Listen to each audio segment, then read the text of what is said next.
In 1934, a man climbed inside a tiny, 2-ton steel ball, closed a hatch sealed with bolts, and dropped 3,000 feet into the pitch-black abyss of the Atlantic Ocean.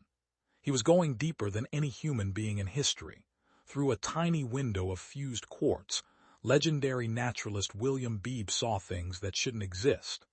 Giants of the deep, covered in glowing lights, shaped like monsters out of a nightmare. He meticulously documented them, gave them scientific names, and published his findings. But here is the terrifying part. In the nearly 100 years since that dive, despite thousands of modern high-tech submarine missions, HD cameras, and deep-sea rovers traversing those exact same waters, not a single one of these creatures has ever been seen again. Did a world-renowned scientist completely lose his mind in the dark?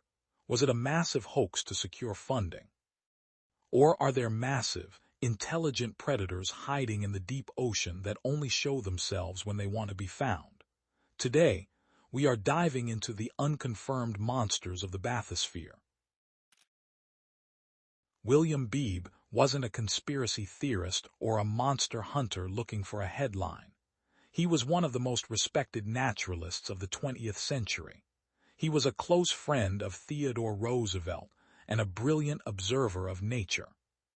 On those exact same dives, Beebe discovered dozens of other deep-sea creatures, like the triangle-lighted flashlight fish, that were later captured, proven to be real, and are now standard in marine biology textbooks. His eyes were incredibly reliable. He knew how to differentiate between a trick of the light and a physical creature. So, if his other discoveries were proven 100% real, why did these specific giant monsters completely disappear from the face of the Earth? Today, marine scientists are split into 3 camps to explain the mystery. Theory 1 is the oxygen illusion. The bathysphere used a primitive life support system with chemical trays to absorb carbon dioxide.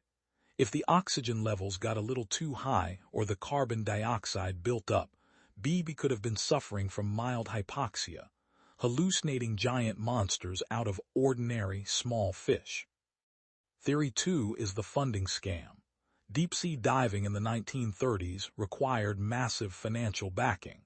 Skeptics argue Beebe spiced up his logs with sensational monsters to keep the public captivated and ensure his wealthy donors kept writing checks. But then there is Theory 3, the silent observer. Think about how we explore the deep ocean today.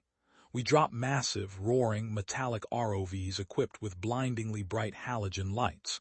To an ancient, apex predator of the deep, a modern submarine sounds like a freight train. They see us coming from miles away and swim into the dark. But Beebe's bathysphere, it had no engine. It was just a silent, dead weight dangling from a steel cable. Beebe was entirely silent. He didn't scare them away. Did William Beebe catch a glimpse of an untouched ecosystem that we are now too loud to ever see again? Or did the pressure of the abyss finally get to him? Let me know what you think in the comments below. Drop a like if you enjoyed this deep dive, and hit subscribe so you don't miss our next mystery. See you in the next one.